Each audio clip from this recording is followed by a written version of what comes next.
안녕하세요. 비트코인 읽어주는 남자 미스터 비트입니다. 오늘은 여러분들이 신문 지상을 통해서 이미 만나보셨을 거예요. 엔비디아가 젠슨 왕이 GPU를 담보로 해서 금융을 불러일으키는 그런 새로운 방안을, 획기적인 방안을 만들어냈습니다. 여기에 이제 AI 산업에 있어서 처음으로 월가의 대표적인 투자 기관들, 블랙락이나 골드만삭스나 이런 월가를 대표하는 투자은행과 금융기관들이 참여를 하게 됐습니다. 이것은 대단히 큰 의미가 있는 건데요. 이제 드디어 AI 산업에 단순히 개별 기업이나 국가가 도와주고 이끌어가는 그런 것들이 아니고 이제 세계 금융자본주의를 대표하는 월가의 금융자본이 나섰다는 거죠. 그리고 이제 단순한 산업이 아니고 금융산업, 신용산업이 됐음을 의미하는 겁니다. 그런데 이러한 것들이 우리 비트코인을 14억으로 이끌 수가 있다라고 하는 주장이 나왔어요. 그래서 그 주장이 과연 어느 정도 가능성이 있는 것인지, 그리고 그 가능성을 분석하는 과정에서 진짜로 비트코인이 어떠한 환경과 어떠한 현실, 그 다음에 어떠한 미래에 처해 있는지를 우리가 좀 더 정확히 알 수 있다는 거. 그래서 비트코인을 이해하는데, 그리고 비트코인의 가격과 추이를 이해하는데 아주 중요한 그 단서들을 우리가 잡아낼 수 있다라고 하는 거, 그런 의미로 오늘 시간 준비했으니까요. 마지막까지 끝까지 영상 시청해 주시길 바라고요. 시청하시기 전에 구독과 좋아요, 알림 설정 꼭 해주시기 바랍니다. 뭐 들으시다가 마음에 안 들면 취소해도 되니까요. 자, 그럼 본격적으로 시작하도록 하겠습니다. 자, 아서 헤이스라고 하는 사람이 주장을 했어요. AI 버블이 붕괴하면 비트코인이 100만 달러까지 간다. 그러니까 말하자면 14억 정도죠. 근데 그 논리 전개를 5단계로 요약하면 이런 겁니다. 자, AI 산업에 이미 엄청난 자금이 들어갔다라고 하는 거예요. 그래서 GPU 만드는데도 데이터 센터 만드는데 엄청나게 많은 자본이 집중돼 있죠. 예. 그 다음에 그 돈이 AI 인프라에 몰렸다는 거예요. 인프라라고 하는 건 뭡니까? 데이터 센터예요. 몰렸고, 그런데 만약에 이 데이터 센터의 비용 대비 실제 수익이 발생하지 않는다라고 한다면, 이미 그런 위험 조짐이 보여지고 있는데 그렇게 된다라고 한다면 그것은 AI 거품이 터지는 거고, 그랬을 때 투자처가 무너지는 거겠죠. 예. 그랬을 때 페드가, 미국의 연방준비은행이 과거의 사례처럼 유동성을 다시 공급할 수밖에 없다라고 하는 거고, 그러면 그 풍부한 유동성이 비트코인으로 흘러갈 것이다. 즉 다음 자본의 목적지, AI한테 크게 당한 자본이 그 붕괴된 페어를 복구하기 위해서 다시 재공급되는 유동성이 AI 산업에 다시 들어가기는 힘들다는 거예요, 당분간. 그랬을 때 그 유동성이 비트코인으로 올 것이다. 이런 5단계의 논리 구조를 가지고 최종적으로 AI 버블, 거품이 꺼지면 비트코인이 14억까지 간다라고 주장하는데, 요거를 단계별로 제가 구체적으로 좀 객관적인 데이터들을 가지고 분석을 좀 해보도록 하겠습니다. 자, 보죠. 세 가지를 확인해야 됩니다. 첫째, AI에 정말 그렇게 막대한 돈이 들어갔느냐, 이 사실관계 확인을 좀 해야 되고요. 네, 두 번째로는 진짜로 AI 버블이 터지면 페드가 정말 돈을 풀까? 인과관계의 개연성에 대해서 확인을 해야 됩니다. 세 번째로는 그 유동성이 굳이 정말 비트코인으로 흘러갈까? 뭐 딴 데로 갈 수도 있잖아요. 금으로 갈 수도 있고 이러죠. 그래서 경로의 타당성도 한번 확인을 해봐야 된다. 이 세 가지를 구체적인 데이터를 가지고 확인을 해보도록 하겠습니다. 자, 첫 번째, AI에 막대한 자금이 몰린 것은 사실이다. AI에 막대한 자금이 몰린 것은 사실이다. 확인해 보니까 그렇습니다. 그래서 하이퍼스케일러들, 하이퍼스케일러는 뭐 말하자면 그런 거죠. 구글, 마이크로소프트 이런 데, 그리고 아마존, 이렇게 대규모의 컴퓨팅 파워를 꼭 가지고 있어야 되는 그런 회사들. 예.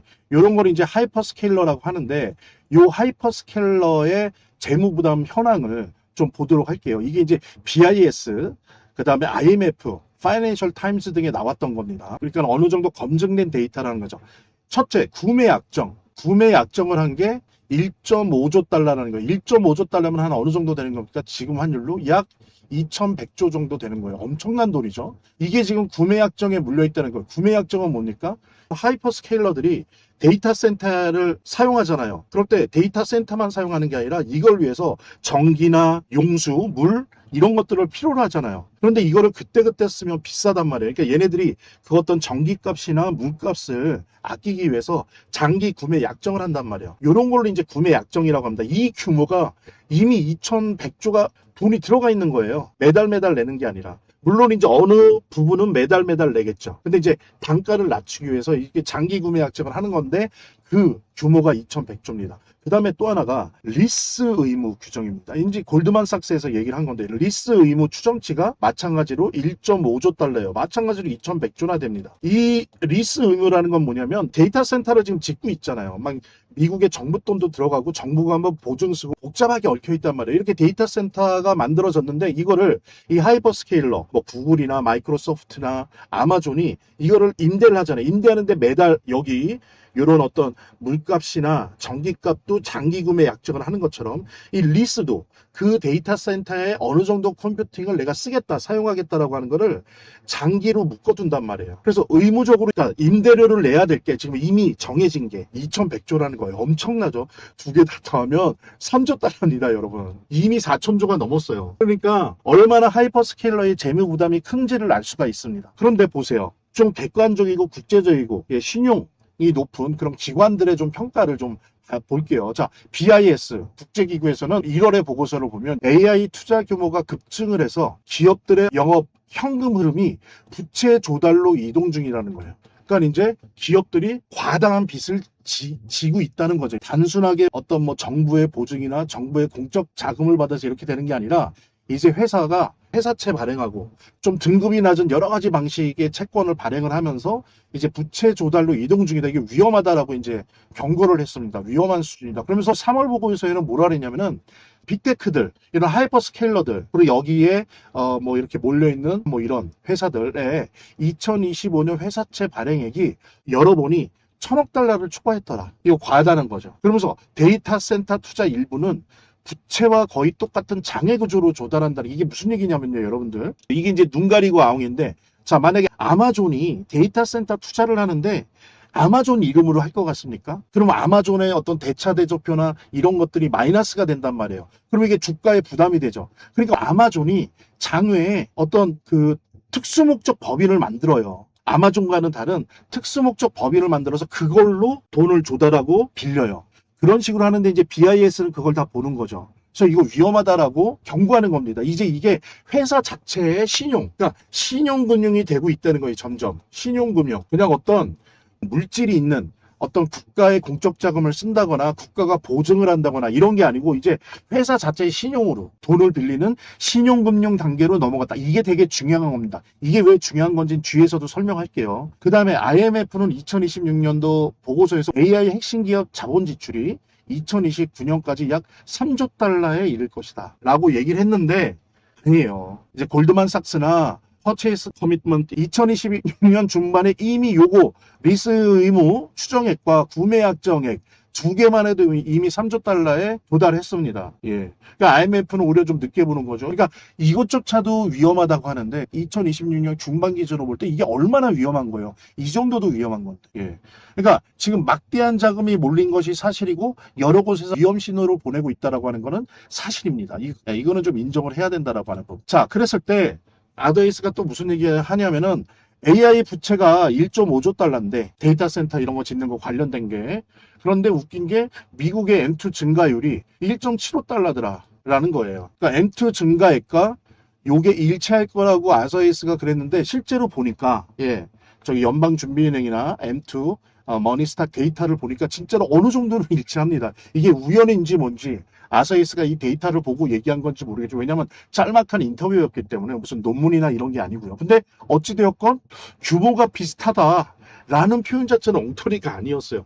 물론 여러분들 생각해 보십시오. 미국의 M2 통화량이 증가했는데 그 증가한 거를 다 AI에 섞였습니까? 그래서 뭐 하여간 이거는 우연이다. 저는 우연의 일치라고 봐요. 단지 우리가 확인할 수 있는 거는 이 정도로 부채 규모가 엄청나다는 거예요. 그죠? 통화량 증가액에 해당하는 부채라는 거예요, 지금 현재. 그러니 엄청나게 크다라고 하는 거는 우리가 알 수 있는 거죠. 자, 제가 말씀드린 것처럼 규모가 비슷하다는 게 같은 돈이다. 즉, M2 통화량 증가한 돈이 고스란히 AI 투자로 갔다는 얘기로 해석을 하면은 안 됩니다. 근데 그럴 만큼의 엄청난 돈이 여러 가지 형태로 뭐 회사채, 리스, 구매약정, 게다가 정부 보증, 그 다음에 정부의 공적 자금, 막 이런 형태로 들어갔다는 거죠. 그렇게 해석을 하는 게 정확하다라고 볼 수 있고요. 자, 그 다음에 두 번째, 이제 이렇게 돈이 많이 들어갔는데 수익이 안 나니까 버블 붕괴가 오는 거겠죠. 그런 이제 주장이에요. 근데 제가 말씀드린 것처럼 닷컴 버블과 많이들 비교를 합니다. 근데 닷컴은 처음에 그냥 도메인 하나 가지고 이제 하는 거잖아요. 그러니까 처음에 매출 수요가 없었어요. 그냥 기대감, 그러니까 스토리 중심의 투자였죠. 밸류 투자가 아니라 내러티브 투자였어요. 서사 투자, 스토리 중심의 투자. 사용차가 뒷받침되지 않는 거죠. 그죠? 근데 현재 AI 붐, 이거는 엔비디아 매출도 나고 데이터 센터 실수요가 이번에 마이크로소프트나 아마존의 실적 발표할 때 실수요가 존재한다는 걸 확인을 했어요. 그래서 클라우드 사용량 말씀드렸죠. AI 서비스 매출이 확인이 가능합니다. AI 구독료도 엄청나고 아직 초기 시장이긴 하지만 그래서 기업들의 실질적인 AI 투자가 진행 중이다라고 하는 거. 그러니까 하드웨어가 있다는 겁니다. 하드웨어가 단순히 소프트웨어 상의 산업이 아니라는 거예요. 이 AI는 데이터 센터를 지어야 되니까 어떻게 보면 AI 산업은 부동산 PF 산업과 똑같아요. 이거 부동산 산업이에요. 예, 똑같습니다. 그래서 지금 보면 미국 같은 경우에 건설기계나 이런 관련된 주가들이 막 올라가잖아요. 부동산 산업이거든요. 건축 산업이에요. PF 산업입니다. 그러니까 닷컴 버블과 다르다는 거죠. 그래서 그냥 닷컴을 보면서 AI도 돈이 너무 많이 들어가서 알람 신호가 오니까 버블 붕괴할 거야. 거품이 터질 거야. 이렇게 그냥 논리적으로 생각할 수는 없다는 거예요. 냉정하게 봐야 된다는 거죠. 그리고 이제 예를 들어서 보면 코어위브라는 회사 같은 경우에 요 2분기 때 4, 5, 6월 2분기 때 매출 빽놓고 보면은 거의 1,000억 달러 수익을 냈어요. 2분기 매출로만. 그러니까 이게 닷컴이랑은 다르다라고 하는 거를 보여주는 거죠. 예. 근데 중요한 건 뭐냐면 이제 미국에도 지금 각 주가 수백 개의 데이터 센터를 짓고 있고 질 계획이에요. 돈이 엄청나게 들어가죠. 2배, 3배, 10배, 50배 되는데 그거를 수익이 따라갈 수 있느냐, 실매출이 따라갈 수 있느냐는 또 다른 문제라는 거죠. 예. 그리고 또 하나는 제가 이제 뒤에 말씀드릴 텐데 이 AI 붐에 신용, 금융이 개입되느냐가 중요해요. 신용이나 금융이 개입 안 되면 설사 AI가 망해도요. 연방준비은행이 나설 일이 없어요. 그냥 주가 떨어지고 그 회사 망하고 끝나는 거예요. 그럼 미국 눈 하나 깜짝하지 않습니다. 근데 연방준비은행이 나서려면 어떤 조건이 돼야 되냐면 AI 붐이 버블이 발생을 했을 때 주가 떨어지고 회사 망하는 건 좋은데 더 나아가서 신용 시스템, 금융 시스템이 붕괴하게 되면 그때는 연방준비은행이 나서요. 왜 은행 다 무너지고 막 이런단 말이에요. 그죠? 그래서 이 조건을 봐야 됩니다. 그냥 많이 들어갔다. 돈이 너무 많이 들어갔어. 이거 어떻게 감당하려고 해. 실수요도 초기 단계이기 때문에 알 수 없는 거고 아무리 지금 매출 난다 해도 이렇게만 보면 안 되고요. 오히려 버블이 붕괴될 것인가를 보는 건 뭐냐면요. 실제로 박박박 긁어서 투자해 오다가 이제 더 이상 박박 긁을 게 없어요. 그러면 뭐로 넘어갑니까? 신용으로 넘어가고 금융으로 넘어가요. 왜? 박박 긁을 게 없거든요. 그러면 그거 자체가 수익이니 매출이니 이런 걸 떠나서 신용과 금융을 박박 긁는다는 것 자체가 바로 버블입니다. 그래서 신용과 금융이 들어가지 않으면 어찌되었든 그건 버블이라고 볼 수 없어요. 그래서 우리가 이제 기준을 여기까지 왔으니까 뭘로 봐야 되냐면 AI 산업에 그러면 신용 시스템이 구축되고 있는가, 금융 시스템이 구축되고 있는가를 봐야 됩니다. 이제 본격적으로 보도록 할게요. 자, 과거의 역사적 선례가 있습니다. 2020년 팬데믹 때, 주요한 회사들 주가가 난리가 아니었죠. 막 망하고 또 달러도 부족하고 이러니까 어땠어요? 그때 2020년 3월, 6월에 연방준비은행에 요때만 레포에다가 0.5 트릴리언, 그러니까 5천억 달러입니다. 5천억 달러를 풀었어요. 한 700억 정도 되는 겁니다. 레포라는 건 뭐예요? 은행이 갖고 있는 미국의 채권이 있잖아요. 그거를 사는 게 아니라 연방준비은행이 이 은행들이 갖고 있는 채권을 담보로 받아줘요. 그 다음에 돈을 대출해 주는 거죠. 이런 걸 이제 레포라고 하는데 은행이 갖고 있는 채권을 잡아서 대출해 준 금액이 700억이라는 거고요. 그 다음에 이 3개월 동안, 한 달 동안 그랬다는 거고, 요걸 한 다음에 그 다음에는 어떻게 넘어갑니까? 이제 완전히 양적 완화로 들어가죠. 그건 뭐냐면은 국채와 MBS, 주택저당 증권, 이거를 아예 사주는 거예요. 그러니까 여기는 담보받아서 주다가 이걸로 안 되니까 6월까지는 어떻게 했냐면은 아예 은행이 갖고 있는 국채나 은행이 갖고 있는 주택저당 증권 이걸 사준 거예요. 사주면서 돈을 뿌린 거죠. 근데 여러분들 보시면 깜짝 놀라십니다. 3개월 동안 2.5조 달러, 3개월 동안 2.5조 달러를 풀었어요. 3,500억 원을 3달 동안 푼 거예요. 그러니까 난리가 나는 거죠. 자, 이렇게 될 때 비트코인 어땠습니까? 쭉 올라갔죠. 대폭발을 했습니다. 제가 그랬잖아요. 신용과 금융이 들어가야 된다고. 그냥 회사가 망하고 주가가 빠진 걸로는 연방준비은행이 나서지 않아요. 내버려둬요. 알아서들 해. 내버려둬요. 근데 금융과 신용이 거기에 끼잖아요. 주가만 빠지는 게 아니라 신용과 금융이 붕괴한다. 이러면 이제 이때 페드가 나오는데 선례가 있죠. 가장 가깝게는. 그래서 이런 유동성 공급이라고 하는 메커니즘은 실제로 있었다는 게 입증이 돼요. 단 조건이 있죠. 제가 말씀드린 것처럼 AI 주가가 떨어졌다. 안 움직여요. 대신 신용시장이 경색된다. 이러면 이제 개입 가능성이 커지는 건데, 그러니까 무슨 얘기냐면 금융이 망가져야지 페드가 나서는 거고, 이거는 뭐냐면 어떤 시장이건 버블이 생겨서 터질 때 준비은행에 나설 것이다라고 그 가능성을 높게 볼 수 있는 건 뭐냐면 그 산업에 월가와 은행이 개입된 시장이어야 된다는 거예요. 신용시장이 형성되는 거예요. 월가와 은행이 그 시장에 개입한다는 거는. 그랬을 때는 그 산업이 주가가 떨어질 때 주가만 떨어지는 게 아니라 시장 자체가 경색되고 폭발하기 때문에 그때는 페드 연방준비은행에 나선다. 이거는 꼭 기억을 하셔야 돼요. 이게 중요한 거예요. 어떻게 보면 제가 이거 얘기하려고 지금까지 쭉 얘기를 한 거예요. 이게 중요한 겁니다. 이거 꼭 기억을 하시고요. 자, 그랬을 때, 자, 보십시오. 한번 요 AI 버블에서 비트코인까지의 전이 경로, 만약에 이게 된다라고 한다면 한번 살펴보도록 할게요. 자, AI 주식, 엔비디아, 마이크로소프트, 아마존, 메타 등등이 이제 조정되어 주가가 하락해요. 그러면 AI 투자가 위축되겠죠. 데이터 센터 짓는 거, GPU 만드는 거 다 위축되겠죠. GPU 팹, 제조 공장 다 위축되겠죠. 그러면 부채가 늘어나겠죠. 그러면서 회사채, 프라이빗 크레딧 다 스트레스를 받게 돼요. 그래서 신용 경색이 오겠죠. 금융 경색이 와요. 여기 신용 시장 경색. 예. 그리고 그 다음에 부채에 대한 상한 압박이 들어오죠. 이럴 때 페드가 대응을 한다는 거예요. 나서는 거죠. 그러면서 처음에는 레포, 아까 말씀드렸죠. 은행이 갖고 있는 채권을 담보로 잡고 돈을 푼단 말이에요. 그 다음에 또 뭐예요? RMP, 단기 채권 일단 단기 채권을 막 사줘요. 그러다가 어떻게 됩니까? 요거는 어떻게 보면은 미니 양적 완화야. 스텔스 양적 완화야. 이걸로도 안 된다 그러면 그때는 페드가 뭘 쓰냐? 국채를 매입하고 MBS, 주택 저당 증권을 삽니다. 은행이 갖고 있는 거. 그러면서 QE, 돈을 뿌리는 거죠. 그러면서 이제 글로벌 유동성이 퍼지는 거예요. 예. 통화량이 늘고 연준의 대차 대조표가 확대돼서 우리 비트코인이 오르게 된다. 왜냐하면 이 돈들이 여러 가지 특히 ETF 이게 이제 큰 라인이 된 거죠. 그전에는 ETF가 없을 때는 좀 그랬는데 지금은 바로 이런 자금들이 쉽게 ETF 이런 데 들어오면 ETF 들어오면 어떻게 합니까? 그 기관들이 그 ETF를 유지하기 위해서 그 들어온 돈으로 비트코인을 살 수밖에 없잖아요. 그죠? 예. 그다음에 현금으로도 사고 예. 달러 스테이블 코인으로 예. 이렇게 된다라고 하는 게 이제 하나의 논리입니다. 근데 이 논리가 되려면 가장 중요한 게 뭐예요? 요거예요, 요거. 죄송합니다. 요거예요, 요거. 요 부분이 들어가야 돼요. 요 부분이 만약에 빠진다.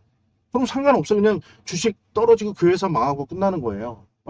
비트코인한테는 아무런 뭐 도움이 안 됩니다. 오히려 악영향을 줄 수도 있는 거죠. 자, 보십시오. 100만 달러, 14억이 되려면 그 유동성 이상이 필요하다. 근데 저는 은요법이라고 생각을 해요. 14억 안 가도 좋아요. 그냥 뭐 2, 3, 4억만 가도 좋죠. 당장은 요 몇 년 안에. 왜냐면 AI 버블은 온다라고 한다면 몇 가까운 시기예요. 이게 뭐 10년, 20년 후에 오는 게 아니거든요. 6개월 후에 올 수도 있고 1년 후에 올 수도 있단 말이에요. 예, 그랬을 때 2, 3, 4억만 가도 된다라고 하는 겁니다. 지금 비트코인 가격 63K예요. 예, 63.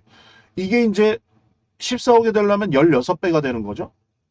예, 이러려면 실제로 이론적으로 계산을 해보면 시가총액이 20조 달러가 돼야 돼요. 16배가 뛰어야 돼요. 그래야 100만 달러가 되는데 이거는 뭐 그냥 제가 볼 때는 은유다. 하나의 비유법이다. 라고 생각을 합니다. 그래서 지금 조건들을 보면 아까 봤지만 글로벌 유동성 폭발적으로 증가하고 이제 연준이 나섰죠. 그다음에 이제 기준금리도 하락하고 달러 유동성이 확대가 되죠. 그렇죠? 여러 가지 뭐 MBS 매입이나 채권을 은행으로부터 다 산단 말이에요. 그래서 돈을 막 뿌려요. 그러면 이 돈들이 어디로 간다? 개인들한테도 가지만 요즘은 비트코인이 중요한 게 ETF가 생겼죠. 그래서 ETF를 통해서 막 들어올 거예요. 예. 그다음에 일부 국가나 기업도 비트코인 살 거예요. 금도 사겠지만, 그죠? 뒤에서 얘기하겠지만 경쟁자가 금이 되겠죠. 그리고 금달러에 대한 신뢰 악화, 금에 대한 신뢰도 좀 악화가 돼야 BTC로 들어올 텐데 어쨌든 요거는 이제 좀 이따 뒤에 말씀드리겠지만 경쟁 강매인 거죠. 근데 달러에 대한 신뢰는 확실히 악화가 되겠죠. 이렇게 돈을 풀어버리면. 그러면서 이제 비트코인의 디지털 금로스 역할이 강화가 되는 겁니다. 자, 그랬을 때 헤이즈의 주장 100만 달러 간다. AI 버블이 꺼지면 100만 달러 간다라고 하는 거는 사실 세 가지 있는 시나리오 중에 C예요. 이건 뭐냐면 AI 시장이 금융위기 수준으로 붕괴됐다는 걸 전제로 하는 거예요. 제가 여러 번 거듭 반복하죠. 그러면 QE, RMP 등 대규모 대응을 해요. 페드가. 그러니까 양적 완화하고 장기 채권 사주고 MBS, 주택 저당 증권 사주고 그다음에 또 단기 시장에서는 RMP, 단기 채권들 사주고 예? 재무부가 뿌려놓은 이렇게 대규모 대응을 해서 단기 자금, 중기 자금, 장기 자금을 다 뿌려줘요. 그러면 이제 어떻습니까? 비트코인은 처음에는 요 금융위기 수준의 붕괴가 있기 때문에 초기 폭락을 하겠죠. 그 다음에 이제 완전히 뭡니까? 초강세로 폭발을 할 거예요. 예, 코로나 사태 때 보여줬습니다. 그런데 예를 들면 B 시나리오도 있는 거예요. 큰 폭락을 합니다. AI 시장의 주가가. 그 다음에 신용시장이 완전히 붕괴될 정도는 아닌데 문제가 있었던 거예요. 그러면 페드가 어떻게 합니까? 뭐 예를 들면 장기국채나 MBS, 주택저당증권까지는 사주지 않더라도 레포 시장이나 RMP, 그러니까 단기 채권을 사준다든지 아니면 은행들의 채권을 사지는 않고 담보 대출을 해주는 거예요. 그 정도로 유동성 공급을 한다 그래도 대폭발은 아니어도 아주 강력한 반등을 하게 됩니다. 예. 근데 그렇지 않고 완만한 조정만 한다? 그럼 대응 안 해요. 약세 횡보 똑같아요. 그럼 완만한 조정을 한다는 건 뭐예요? 이거는 뭐냐면 돈이 들어가긴 했는데 금융이 아니라는 거예요. 신용금융이 없으니까 이게 문제가 안 되죠. 이게 중요한 건데 이거 절대 잊으시면 안 돼요. 그런데 보세요. 지금까지는 사실 AI 산업이 신용이나 금융이라고 볼 수 없었어요. 주로 국가와 기업이 직접 나서서 한 거란 말이에요. 근데 보십시오. 이번에 엔비디아가 젠슨 왕이 GPU 담보대출을 들고 나왔어요. 일단 1차로 5천억 한대요. 5천억. 엄청나죠? 5천억이면 일단은 얼마예요? 한 700억인데 1차로 이걸 시작한대요. GPU 담보대출은 뭐냐면 월가와 금융 모두를 AI판에 끌고 들어왔어요. 이제는 AI가 신용산업이 된 거예요. 금융산업이 됐어요. 또 GPU 담보대출로. 이건 시작일 뿐이에요. 이제 이런 식의 것들이 앞으로 계속 만들어질 거예요. 하나의 터닝 포인트가 됐습니다. 이 C의 주장이 되게 확률이 높아졌어요. GPU 담보대출한다고 발표된 게 언제 됐어요? 지난주였어요. 일주일도 안 됐어요. 공교롭게도 이게 됐습니다. 이게 이제 계속 진행될 거예요. 이러면 이제 월가 6군데가 골드만삭스 도 들어오고 블랙락도 들어와요. 이렇다라고 한다면 이제는 AI 산업은 신용산업이 되었다. 금융산업이 되었다. 예. 따라서 C, 최소한 B는 된다. 가능성이 매우 높아진 겁니다. 그러니까 사실은 제가 이거를 구상할 때만 해도 GPU 담보대출이 없었어요. 그런데 이게 딱 나타나니까 현실의 증거가 나왔잖아. 아, 이제 AI 산업이 드디어 특이점이 왔다. 터닝 포인트가 됐다. 이제 AI 산업은 단순히 하드웨어 산업, 뭐 GPU 만들고 메모리 반도체 만들고 AI 데이터 센터 만들고 이런 차원이 아니고 신용산업, 금융산업이 됐다. 신용산업, 금융산업이 됐다면 이거는 버블이 폭발하는 걸 막을 수가 없어요. 그게 시장이에요. 여기가 무슨 배급 경제 공산주의 사회가 아니라고 한다면 어느 한 산업이 이미 신용산업 단계가 됐고 금융산업 단계가 됐다면 그거는 시기의 문제일 뿐 버블의 폭발이 이제 필연적이 된 겁니다. 왜? 팍팍 긁었는데 이제 더 이상 하드웨어 수준에서는 돈이 나올 데가 없는 거예요. 돈은 더 필요한데 그럴 때 이 산업이 어디로 갑니까? 신용산업, 금융산업으로 가는데 드디어 엔비디아가 깃발을 꼽았어요. GPU 담보대출이라고 하는 아주 획기적인 아이디어로. 지금 착각들을 하고 있는 거예요. 제가 볼 때는. GPU니까 이게 물적 담보라고 생각해서 마치 부동산 담보대출로 생각들을 하는데 보십시오 여러분들.